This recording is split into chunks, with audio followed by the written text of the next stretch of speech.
Varicose veins తో బాధపడుతున్నారా? భారతదేశంలోనే బెస్ట్ ట్రీట్మెంట్ అందించే ఏకైక హాస్పిటల్ ఏవిస్.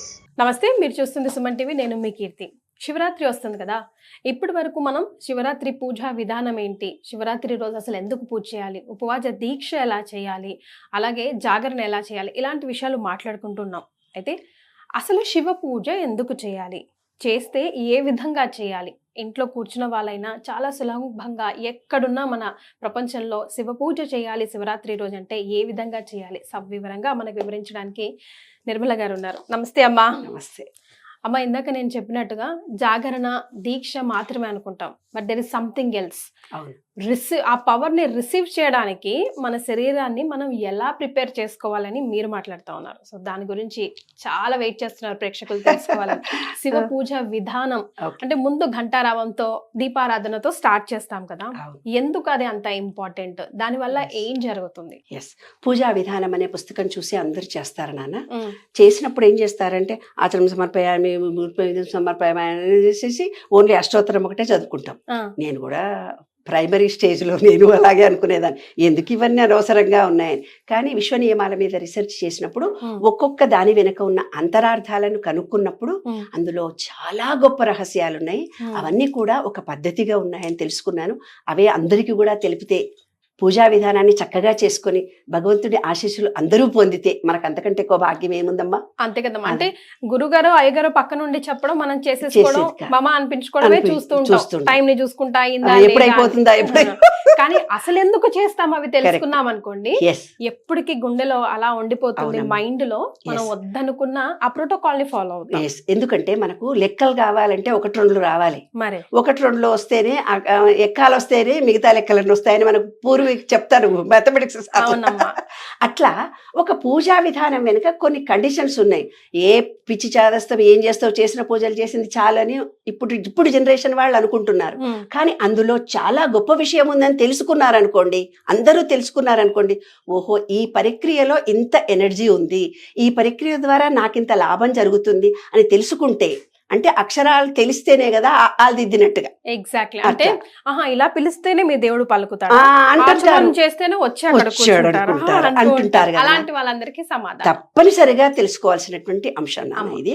తర్వాత పూజ మొదలు పెట్టగానే ఫస్ట్ ఏం చేస్తామంటే దీపారాధన చేయడానికి పవిత్రో అని అంటాం. అపవిత్రమైన దాన్ని పవిత్రం చేస్తున్నాను స్వామి అనుకొని అక్కడ పుండరీకాక్ష పుండరీకాక్ష పుండరీకాక్ష అనుకుంటూ మనం వచ్చేస్తాం. పుండరీకాక్ష అంటే విష్ణువు, మళ్ళీ విష్ణువుని తలుచుకుంటే విష్ణు విష్ణు విష్ణు విష్ణు అనుకుంటూ వస్తారు కొంతమంది పూజారులు మన దగ్గరికి. సో శివ పూజ చేసిన ముందు విష్ణు అన్నా శివుడన్నా అంతా ఒకటేనన్నా. ఈ మంత్రం చదువుతూ ఉద్ధరణలో నీటి కుడి చేతి బొట్టును వెళ్ళిపోయేసుకొని 3 సార్లు ఇట్లా చల్లుతారు. 3 సార్లు ఎప్పుడైతే చల్లుతారో ఇక్కడ మన చేతిలో ఇది అగ్ని, ఇది గాలి, ఇది ఆకాశము, ఇది భూమి, ఇది నీరు. ఈ పంచభూతాలు మన శరీరంలో ఉన్న పంచభూతాల చేత 3 సార్లు ఇట్లా చల్లిరాం, మనం కలిపాం. 5 వేళ్ళు 5 పంచభూతాలకి సంకేతికం. మన శరీరంలో కూడా మూలాధారంలో భూమి ఉంది, స్వాధిష్టానంలో నీరుంది, మణిపూర చక్రంలో సూర్యుడున్నాడు, తర్వాత ఇక్కడ అనాహతంలో గాలి ఉంది, ఇక్కడ ఆకాశం ఉంది. ఇక్కడ పంచభూతాలున్నాయి, మన చేతిలో పంచభూతాలున్నాయి. ఇలా కలిపితే ముద్రలోనే బలం వచ్చేది. ఎందుకంటే ఇది పాజిటివ్, ఇది నెగిటివ్. పాజిటివ్ ఎనర్జీ కలిపితే లైట్ వెలుగుతుంది. అట్లాగా అక్కడ ఏం చేశాడు, ఈ మంత్రము చదువుతూ ఉద్ధరణితో నీటిని కుడి చేతి బొటని వేలుతో తలపై 3 సార్లు ఇట్లా చల్లుకోండి.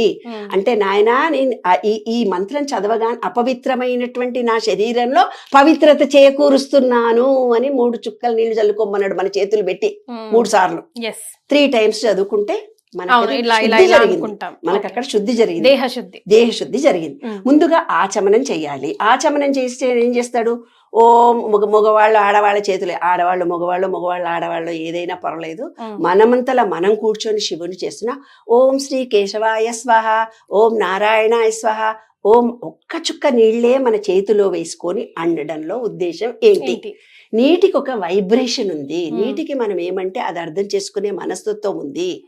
అందుకే ఎవరన్నా రాగానే నీళ్ళు ఇవ్వు అంటారు, కాళ్ళు కడుక్కొని నీళ్ళు ఇచ్చా. కొట్లాడడానికి మన ఇంటికి వచ్చిన ఆ గ్లాస్ నీళ్లు తాగి మంచిగా ప్రేమతో మాట్లాడిపోతారు. మన దగ్గర ఉన్న గుళ్ళన్నీ కూడా నీళ్లు లేకుండా గుడి లేనే లేదు. 3% విశ్వంలో నీరుంది, మన శరీరంలో కూడా 70% నీరుంది. అవునా? భూమి కూడా 70% నీరు, విశ్వంలో కూడా నీరుంది.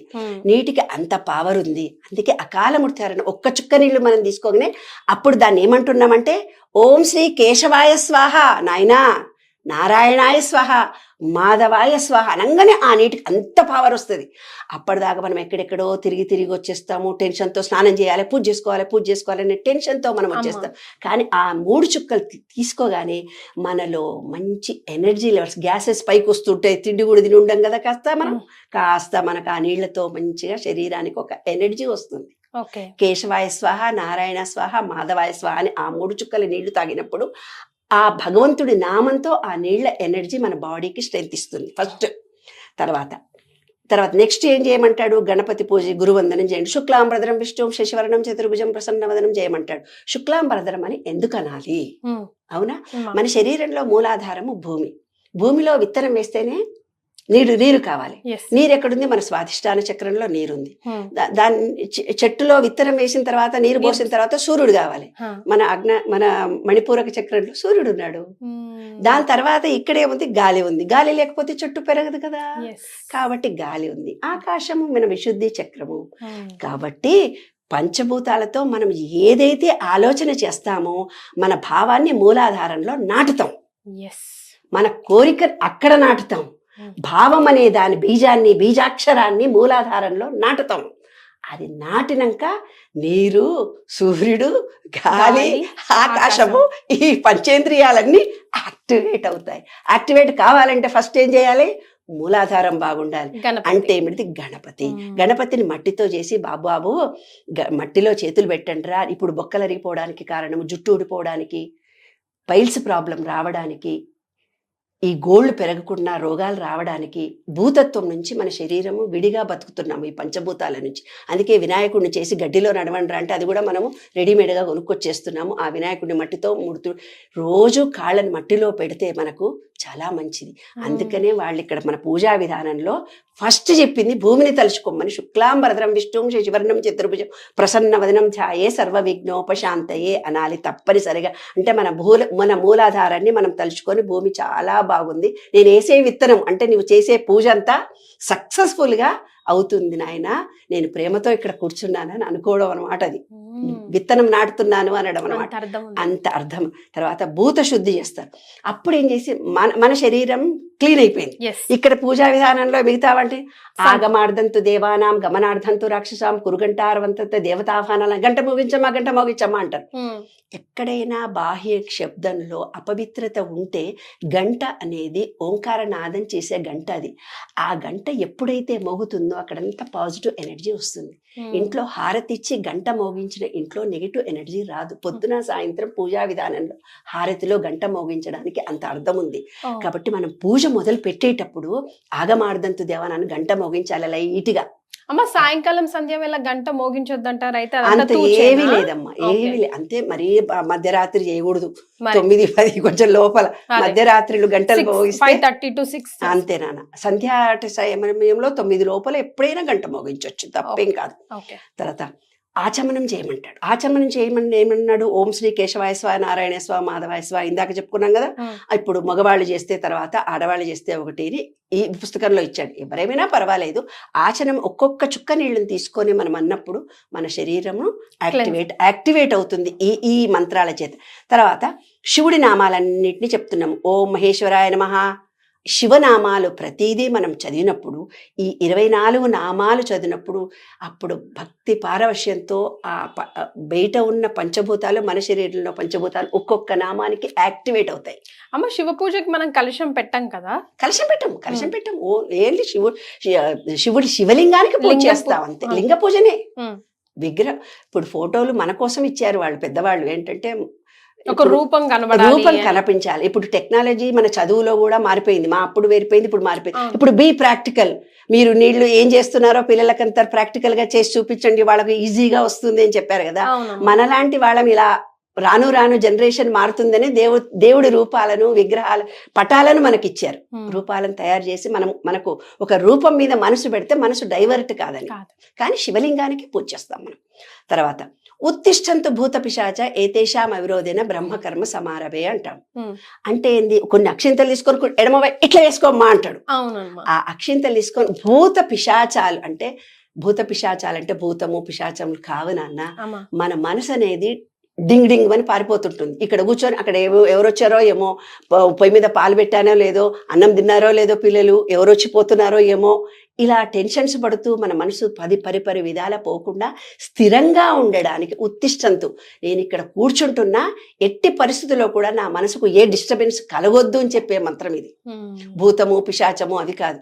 అంటే అన్ని దిక్కుల నుంచి ఉన్నటువంటి దేవతల్లారా, నేను ఇక్కడ ఏకాగ్రతతో శివుడిది పూజ చేస్తున్నాను, ఈ కాసేపైనా ఆ భగవంతుడి మీద నా మనసుని కేంద్రీకరిస్తున్నానని చెప్పడం అనమాట. అంతకంటే ఎక్కువ ఇంకేం. తర్వాత ప్రాణాయామం చేసి ముక్కు పట్టుకోమ్మా, ఎడమ ముక్కు పట్టుకో, అక్కడ ముక్కు పట్టుకో, ఇక్కడ ముక్కు పట్టుకో. ఏంటి, ఎప్పుడైనా ఇది ఇలా నాడి, ఇది పింగళ నాడి. ఇలా నాడిలో నుంచి ముక్కులో బ్రీతింగ్ జరిగినప్పుడు మనకేమవుతుందంటే ఒకే ముక్కులో నుంచి బ్రీతింగ్ జరుగుతూ పోతుంది. పూజ చేసేటప్పుడు స్థిరంగా ఉండాలంటే ఇవి రెండు ముక్కులు ఈక్వల్ చేస్తే యోగాలో ఒక ప్రక్రియ. అవునమ్మా. అందుకని ఎడమ ముక్కు నుంచి గాలి వదలమంటాడు ముక్కు పట్టుకొని.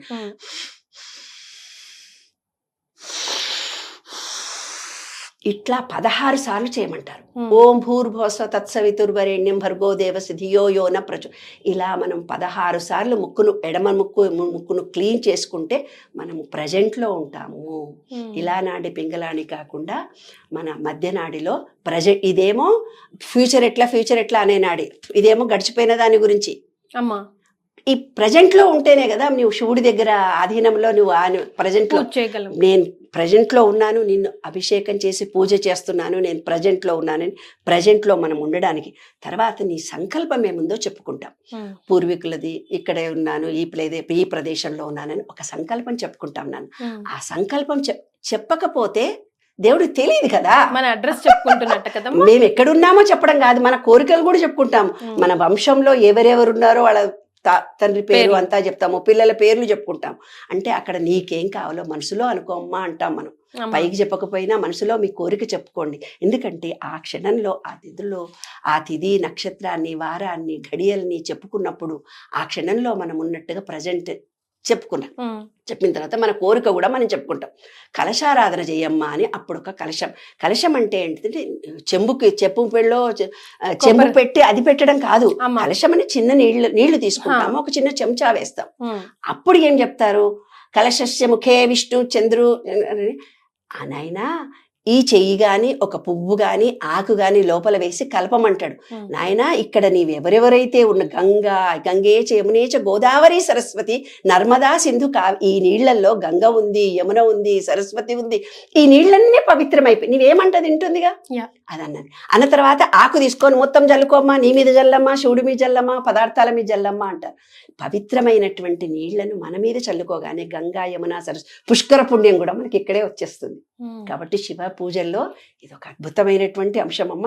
తప్పనిసరిగా ఇది కూడా మనం చేస్తే చాలా మంచిది. తర్వాత ప్రాణ ప్రతిష్ఠ. దేవుడు అక్కడ ఉండడు. ఈ విశ్వంలో ఉండే పంచభూతాలు, మన శరీరంలో పంచభూతాలుండి పంచలోహాల విగ్రహం కానీ శివుడి లింగం కానీ ఉన్నప్పుడు నీవు దాని మీద చెయ్యి పెడితే ఎనర్జీ చాలా వస్తుంది. అందుకని ఒక ఆకును పూసి శివుడి మీద చెయ్యి పెట్టు అంటారు. శివుడి మీద చెయ్యి పెట్టి ఏమంటున్నాము మనము, పూర్తిగా దేవుణ్ణి ప్రాణప్రతిష్ఠ చేస్తున్నాం. దానికో మంత్రం చదువుతాం. ప్రాణప్రతిష్ఠ అంటే నేను పూజ చేస్తున్నాను, ఇందులో ప్రాణాన్ని ఇచ్చాను, ఈ ఎనర్జీ తోటి నా మాటలు విని ఈ విశ్వ చైతన్య శక్తి కూడా నీలో ఉంది కాబట్టి ఆ చైతన్య శక్తి నాలో చైతన్య శక్తి సమనము, వన్నెస్, నీవు నేను ఒకటే, వేరు కాదు అని నీవు ఎనర్జీ ఇస్తున్నావు ఆ విగ్రహానికి. ఆ విగ్రహంలో ఎనర్జీ లేదు నాన్న, నీలో ఉండే ఎనర్జీని దాంట్లోకి పంపించావు. నీలో ఏకాగ్రత ఉంది, నీ సంకల్పం చెప్పుకున్నావు, ఆ పంచభూతాల శక్తిని ఆవాహనం చేసావు ఆ విగ్రహంలో. చెయ్యగానే ఏం చేస్తున్నావు, నెక్స్ట్ ధ్యానం చేస్తావు. ధ్యానం అంటే ఏంటిది? ఒక శ్లోకం చదవమని లలితాపారాయణంలో, విష్ణు సహస్రం, ఏ పూజలో అయినా ఒక మెడిటేషన్, జపం చేసేటప్పుడు కూడా ఒక పద్యం ఏదో ఇచ్చి మంచిగా మెడిటేషన్ చేయమంటారు. అంటే ధ్యానానికి ఒక శ్లోకం చదువుతారు. శ్లోకం చదవడం అంటే ఏంటంటే మన సబ్ కాన్షియస్ మైండ్కి ఇంటెన్షన్ పంపించడం కాదు, లయతో కూడినటువంటి భావనను అందిస్తే దేవుడు తొందరగా అనుగ్రహిస్తాడు. ఆయనకు ఫీలింగ్ మాత్రమే తెలుసు. నువ్వు మాటలతో 1,00,000 కోటి చెప్పినా అర్థం కాదు. సబ్ కాన్షియస్ మైండ్కి లయతో కూడినటువంటి భావన కావాలి. ఎనర్జీ లెవెల్స్, విశ్వంలో ఉండే ఎనర్జీ లెవెల్, నీ ఎనర్జీ కలవాలి అన్నప్పుడు అక్కడ నీ ఒక లయతో కూడినటువంటి శబ్దాన్ని పలకాలి. అప్పుడు అది మేలుకుంటుంది. ఓహో అని అది మూమెంట్ ఇస్తుంది అనమాట. నేను పూజ చేస్తున్నాను, ఫ్రీక్వెన్సీ లెవెల్స్ పెంచుతున్నావు. ఏ ఫ్రీక్వెన్సీ లెవెల్? శివుడు అయితే శివుడు, విష్ణువు అయితే విష్ణువు, లక్ష్మి అయితే లక్ష్మి ఇస్తున్నావు. ఇక్కడ శివుడిని కాబట్టి శివ స్తోత్రం చదివావు నువ్వు. నాయనా శివ, నువ్వు మేలుకుంటున్నావు, నేను పూజ చేస్తున్నాను, నువ్వు నాకు వరాన్ని ఇస్తున్నావు, నువ్వు చాలా గొప్పవాడివి, నువ్వు మంచివాడివి, అందంగా ఉన్నవాడివి అని ఆయన మంచిగా పురిగొల్పుతున్నావు అనమాట మన వైపుకు. అప్పుడు మన సబ్ కాన్షియస్ మైండ్కు ఫీలింగ్ తెలవగానే అది యాక్టివేట్ అవుతుంది నాన్న. అది ఆవాహనం సమర్పయామి అంటే, నాయన నువ్వు వచ్చేసావు అనుకుంటాం. నాయన నువ్వు వచ్చావు కదా, వచ్చిన తర్వాత ఆయనకు ఒక కుర్చీ వేయాలి కదా, ఒక కుర్చీ వేస్తున్నాం. ఆసనం సమర్పయామి. నాయన మంచినీళ్ళు తాగు, పద్యం దాకా సమర్పయ, ఒక నీళ్ళ చుక్క దేవుడు ముందు పెట్టి చల్లమ్మా అంటాడు. అర్జం సమర్పయామి, మళ్ళీ అడగడుకున్నాడమ్మా మళ్ళీ అంటాడు. తర్వాత ఆచమని ఏం చేసుకున్నాడమ్మా ఆయన అంటారు, మళ్ళీ ఒక చుక్క కింద పోయి అంటాడు. స్నానం సమర్పయామి, నేను నీళ్ళ చుక్క ఇట్లా చల్లమ్మా దేవుడికి అంటాడు. అంటే ఆయన మన అతిథిగా మన ఇంటికి వచ్చాడు. అతిథి మర్యాదలన్నీ, వస్త్రం సమర్పయ, యజ్ఞోపతి గంధం సమర్పయామి, భస్మం సమర్పయామి, అక్షతలు సమర్పయామి, పుష్పం సమర్పయామి. మళ్ళీ ఆయనకు మొత్తం పూజ చేసాం, అంగంగా పూజ. కాళ్ళ దగ్గర నుంచి శిరస్సు దాకా, శిరస్సు నుంచి పాదాల దాకా ప్రతి భావాన్ని చెప్తూ అన్ని ఒక్కొక్క బీజాక్షరాలు చదివిన తర్వాత ధూపం సమర్పయాం. పూజ అయిపోయింది. ఆయనకు ధూపం అంటే ఆకాశం, ఇది ఆకాశ శబ్దం, ఇది ధూపం సమర్పయ, అగరబత్తి వెలిగించమ్మా అంటాడు. అప్పుడు అగరబత్తి తర్వాత దీపం చూపించమ్మా దేవుడికి అంటాడు. దీపం చూపించిన తర్వాత నైవేద్యం పెట్టండి. నైవేద్యం అనే దాంట్లో చాలా గొప్ప అర్థం ఉందమ్మా. మీరు ఎప్పుడు అంటుంటారు. అదేంటంటే నైవేద్యం అనేది ఏంటంటే, ఏదైనా పనిని కూడా మనం చేసి, నాయన నీవు ఇచ్చిన బాధ్యత నేను చేశాను, నీకే సమర్పించాను అంటే మనం అలసిపోము. అందులో ప్రతి పనిలో కూడా కొంచెం పాపము పుణ్యము రెండూ ఉంటాయి. ఎవరికో దానం చేశాము, ఏదో పిల్లలకు హెల్ప్ చేశాము, మనం పిల్లల్ని కానీ భర్తకి పిల్లలకి ఏదో నేను చేశాను అంటే ఆ పాపం మనకు అంటుకుంటది. నీవిచ్చిన బాధ్యత నేను చేస్తున్నాను, సర్వం శ్రీకృష్ణార్పణం అంటే ఆయనకు పోతుంది, అందులో ఉండే పాపం మనకంటదు. కాబట్టి నైవేద్యం ఇచ్చేటప్పుడు రోజు మనం ఇంట్లో ఏం చేసుకున్నా, మా చిన్నప్పుడు కూడా దేవుడికి నైవేద్యం పెట్టకుండా మేమేం తినేమి కావు. సాయంత్రం పూట స్నాక్స్ జంతికలు చేసినప్పుడు కూడా అవి కూడా దేవుడికి మీద పెట్టిరా, దేవుడికి ఇచ్చినాక మీరు తినండి అనేవాళ్ళు. మాకు అలా నేర్పించారు నాన్న. అలా నైవేద్యం పెట్టకుండా ఏది మనం స్వీకరించు. నైవేద్యం పెట్టినప్పుడు ఏం జరుగుతుంది? నైవేద్యం దేవుడి దగ్గర పెట్టి, నాయన నీ పంచేంద్రియాలను చూస్తున్నావు, ఆ ఆహారాన్ని చూస్తున్నావు నాయన. ఓం ఏమంటున్నావు? ప్రాణాయ స్వాహ, అపానాయ స్వాహ, ఉదానాయ స్వాహ, సమానాయ స్వాహ. నాయన ఉదరంలో నుంచి నా గ్యాస్ అంతా వెళ్ళిపోని. సమానాయ స్వాహ, గాలి సరిగ్గా ఆడని.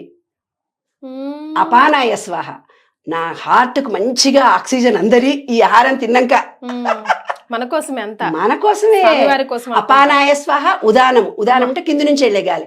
అపానాయ స్వాహ, సమానాయ స్వాహ, మంచిగా గాలంతా బ్రీతింగ్ చక్కగా జరిగింది అని ఆయనకు పెట్టినటువంటి ఆహారాన్ని మనం తిన్నప్పుడు అది పవిత్రతతో కూడుకొని ఉంటుంది. అందుకనే ఏదైనా పెద్ద పెద్ద ఫంక్షన్స్లో కూడా కొంచెం ఆరగింపు పెట్టి మన ప్రసాదంలో కలిపి నాయన నీకు ఇచ్చాము అంటాం. ఆయన ఏం చేయడు, ఆయన ఏం తినడు.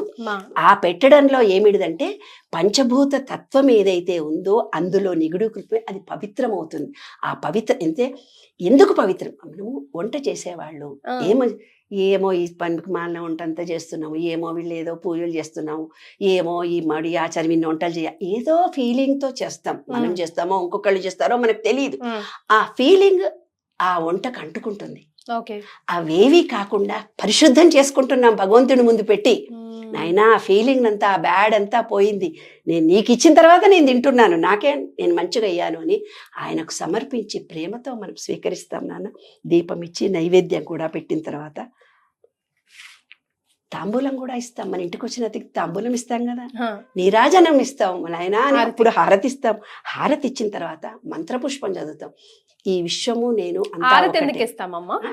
హారతి ఇచ్చేటప్పుడు ఏమవుతుందంటే వెలుగు భగవంతుడి నుంచి వెలుగు, నీకు నీ కళ్ళల్లో ఉన్నటువంటి వెలుగు భగవంతునికి సంపూర్ణం ఒక్కటే. విశ్వంలో బయట ఉన్నటువంటి పంచభూతాలతో నీకు కనెక్షన్ కలిసింది కదా. అజ్ఞానాన్ని తొలగించి జ్ఞానాన్ని తొలగించేది దీపము అంటారు కదా, అక్కడ ఒక జ్ఞానశక్తి నీకు పెరిగింది, పాజిటివ్ ఎనర్జీ వచ్చింది కదా. ఆ ఎనర్జీ లెవెల్స్కి తర్వాత మంత్ర పుష్పం చదువుతారు. మంత్ర పుష్పం చదివేటప్పుడు ఏం చదువుతారు? నాయన ఆశీస్సులు తీసుకుంటున్నాను, ఈ విశ్వంలో ఉన్నటువంటి చైతన్య శక్తి బయట ఉన్నది, నాలో ఉన్నది అంతా ఒకటే, నేను ఏకత్వాన్ని పొందాను అన్నప్పుడు విశ్వ చైతన్యంలో ఉన్నటువంటి అద్భుతమైన ఎనర్జీ లెవెల్స్, నీలో ఉండే ఎనర్జీ లెవెల్స్ హై పిచ్లోకి వచ్చేస్తాయి. ఆ రోజంతా నీ ఉపవాసం ఉన్నావు. ఉపవాసం ఉన్నప్పుడు 2 బ్రీతింగ్ లో ఈక్వల్ గా అయ్యి మధ్య సుషుమ్ని నాడితోటే ఉంటావు నువ్వు ఆ రోజు. లేదు అది బాగా తిన్నామనుకో, ఈ సుషుమ్ని నాడి ఒకటే నాడి పనిచేస్తుంది, 2వ నాడి పని చేయదు. అందుకే ఉపవాసం ఉండమంటారు. ఉపవాసం ఉన్నప్పుడు నీకు మంచిగా సుషుమ్ని నాడి పనిచేసింది, మధ్యలో ఉన్నావు. ఇప్పుడు మధ్య నుంచి గాలి పీల్చుకున్నప్పుడు బయట నుంచి లోపల నుంచి మనమంతా ఏకత్వంతో ఉన్నాం. విశ్వ నియమాల్లో మొదటిది ఏకత్వం కలిగి ఉన్నాము అని. ఆత్మసమర్పణ చేసుకొని నాయన జన్మ జన్మలో కర్మ పరంపరగా నేనేమేం పాపాలు చేశాను అన్నీ తొలగిపోని 7 ప్రదక్షిణాలు చేయమంటారు నాన్న. ఆ ప్రదక్షిణంలో మనం చేసిన పాపాలు పూర్వజన్మ కర్మ ఫలితాలు పోవడానికి మనసు వాడు చేయమన్నాడు మనం చేసాం, పూజారి ఎవడో చెప్పాడు, ఆ యూట్యూబ్లో ఏదో వచ్చింది తిరిగాం గిరిగిరి మీరు కాదు. మనసు పెట్టి నేను పూర్వజన్మలో చేసుకున్న పాపాలన్నీ పోయానని అక్షింతలు తీసుకున్నావు, ఆ అక్షింతలతో తిరుగుతావు, ఆ అక్షింతలు దేవుడి మీద వేస్తావు, ఈ పాపాలన్నీ తొలగిపోతాయి. అందులో నిగూఢ రహస్యం. కాబట్టి అక్షింతలు వేసి పునఃపూజ చేయమంటాడు. ఎందుకు పునఃపూజ చేయమంటారు నాకు ఎప్పుడు అర్థమయ్యేదిగా, ఏదో పూజ చేసినాం అయిపోయాయి, ఇంకా మళ్ళీ పునఃపూజ ఎందుకని. నీ శరీరంలో ఉండే ఎనర్జీని ఆ విగ్రహానికి ఇచ్చావు కదా, నీ ఎనర్జీ లెవెల్స్ అక్కడ ఉన్నాయి కదా, మరి ఆయన పూజ స్వీకరించాడు కదా, అది మళ్ళీ నీళ్ళు స్వీకరించాలి కదా, మళ్ళీ నీవు చేయబెట్టి ఇట్టిట్ట కదపాలి. పునఃపూజ వరలక్ష్మి పూజ చేసిన, సత్యనారాయణ వ్రతం చేసినా మీరు కొంచెం ఇట్లా కదపండి అమ్మా అంటారు. అంతరార్థం ఏంటంటే నీలో ఉండే ఎనర్జీని అక్కడికి ఇచ్చావు, ఈ విశ్వ చైతన్యమైన ఎనర్జీ మొత్తం దానికి వచ్చింది, అది నువ్వు చెప్పిన మాటలన్నీ విని ఆ ఎనర్జీ లెవెల్స్ నువ్వు మళ్ళీ స్వీకరించాలి కదా. పునఃపూజ చేయమని మళ్ళీ కొంచెం కదపమ్మా అని మన చేతులను స్వామి చేతి మీద పెడతాం. అప్పుడు మన ఎనర్జీ మనతో పాటు మనం చేసిన పూజలో చెప్పినటువంటి భావాలు ఆ ఎనర్జీ అంతా మనకు వస్తుంది. అది చాలా గొప్ప పునఃపూజ. కాబట్టి తర్వాత క్షమాపణ చెప్పుకుంటాం. అయినా మనసు ఎక్కడ పోయిందో, నువ్వు వచ్చావు మా ఇంటికి బానే ఉంది, తప్పు క్షమించు. మనసు కానీ శబ్దం కానీ శారీరకంగా కానీ మానసికంగా కానీ నేనేమన్నా పొరపాటు, ఈ పూజా విధానం కరెక్ట్ గానే చెయ్యాలి, ఏమో చేస్తూ చేస్తూ ఏదన్నా మర్చిపోయానేమో, ఏదో చేస్తూ చేస్తూ తప్పు పలికానేమో, ఏదో చేస్తూ చేస్తూ నీకు చేయవలసిన మర్యాదలు ఏమన్నా చేయలేదేమో, sorry, thank you very much, మా ఇంటికి వచ్చావు, నన్ను ఆశీర్వదించావు, ఇంత ఎనర్జీ నాకు ఇచ్చావు, నీకు క్షమాపణ కొడాలి నాన్న. తర్వాత భగవంతుని దగ్గర ఇంత పూజ ఇన్ని మంత్రాలు చదివిన తర్వాత ఆ పాజిటివ్ ఎనర్జీ వచ్చింది కదా, ఆ తీర్థాన్ని తీసుకొని స్వామికి నమస్కారం చేసినప్పుడు ఆ నీళ్లకు నువ్వు చేసినటువంటి పూజ, చెప్పినటువంటి కోరికలు, నీళ్లు ఏమనుకుంటా జరుగుతుంది. కాబట్టి ఆ తీర్థం నువ్వు తీసుకోగానే అంత ఎనర్జీ ఆ వాటర్ స్వీకరించింది. ఇందాక ఆ వాటర్ని నువ్వు తాగగానే అయిపోయింది. తర్వాత భూదేవికి నమస్కారం చేసి పళ్ళెం కింద పెట్టి థ్యాంక్ యూ చెప్పుకొని బయటకు వచ్చేస్తాం. ఇలా పద్ధతిగా చేయాలి. ప్రతి పద్ధతి వెనక ఒక చాలా గొప్ప అర్థాలు ఉన్నాయి. అర్థం తెలుసుకుంటే మనం పూజ అలాగే చేస్తాం, లేకపోతే మనం తప్పుదారిలో చేస్తాం. కాబట్టి పూజా విధానంలో అంతరార్థాలు వేరే ఉన్నాయి. ఇవన్నీ ప్రతి ఒక్కళ్ళు తెలుసుకొని శివరాత్రి నాడు ఓపికతో, ప్రేమతో, డెడికేషన్తో నాయన నీవే సర్వం ఉన్నావు. ఈ రోజు ఎంతో మన బర్త్డే జరిగితే ఎంత గొప్పగా చేసుకుంటాం, ఆ రోజు నా పుట్టినరోజు అని. అలాగే మరి ఆయన విశ్వ చైతన్య శక్తి మొదటి రోజు వచ్చిన రోజు కాబట్టి శివుడికి ప్రేమతో జలంతో అభిషేకాలు చేసుకోండి, పూజలు చేసుకోండి. ఈ పద్ధతి ప్రకారం ఏదుందో యూట్యూబ్లో పెట్టుకోండి. పూజారులు చెప్పినప్పుడు కూడా మీకు అందులో అంతరార్థం తెలియాలి కదమ్మా. ఆయన చెప్పింది చేసుకుంటూ యాదృచ్ఛికంగా పోతున్నారు, కానీ యాంత్రికంగా కాదు. మనసా వాచా కర్మాణ పూజ చేయాలి. మనసా వాచా కర్మాణ చేసినట్టు త్రికరణ శుద్ధిగా చేస్తే సక్సెస్ఫుల్గా శివానుగ్రహం పొందుతామమ్మా. ఈ యూట్యూబ్ ఛానల్ చూసిన ప్రతి ఒక్కళ్ళు అర్థం చేసుకొని ఈ పద్ధతి ప్రకారం పూజ చెయ్యండి, అనుగ్రహాన్ని పొందండి. అదే మేము కోరుకుంటున్నానమ్మా. నిజంగా చాలా సంతోషం అమ్మ. మీరు అన్నట్టుగా పూజ అయితే చేస్తూ ఉంటాం. ముఖ్యంగా పిల్లలు కూడా బాగా ప్రశ్నలు వేస్తూ ఉంటారు. ఇప్పుడు నా Yes. కొడుకే ఉన్నాడు, ఇది ఎందుకు చేయాలి, అది ఎందుకు చేయాలి, అక్షంతలు ఎందుకు వేయాలి, ప్రదక్షిణలు ఎందుకు చేయాలి, ఇట్లానే చేయాలా అని 100 క్వశ్చన్లు. Yes. మేమంటే అలా పెద్దలు చెప్పింది ఫాలో అవుతూ వెళ్ళాం, కానీ ఒక్కొక్కటి క్లీన్ అండ్ క్రిస్టల్గా క్రిస్పీగా ఎక్స్ప్లెయిన్ చేశారు చూసారా. ప్రతి ఒక్కరు కూడా శివరాత్రి ముందు రోజు ఈ వీడియోని సేవ్ చేసుకొని ముఖ్యంగా పిల్లలకి చూపించండి. మన సనాతన ధర్మం ముందుకు వెళ్ళాలి అంటే నెక్స్ట్ జనరేషన్ వాళ్ళకి చాలా ఇంపార్టెంట్. ఇలాంటి చిన్న చిన్న విషయాలు కూడా అవునమ్మా, అవునమ్మా. తెలవడం, అది అవునమ్మా. మీరు చెప్పడం నిజంగా చాలా సంతోషంగా ఉందమ్మా. Thank you so much. Thanks అమ్మా.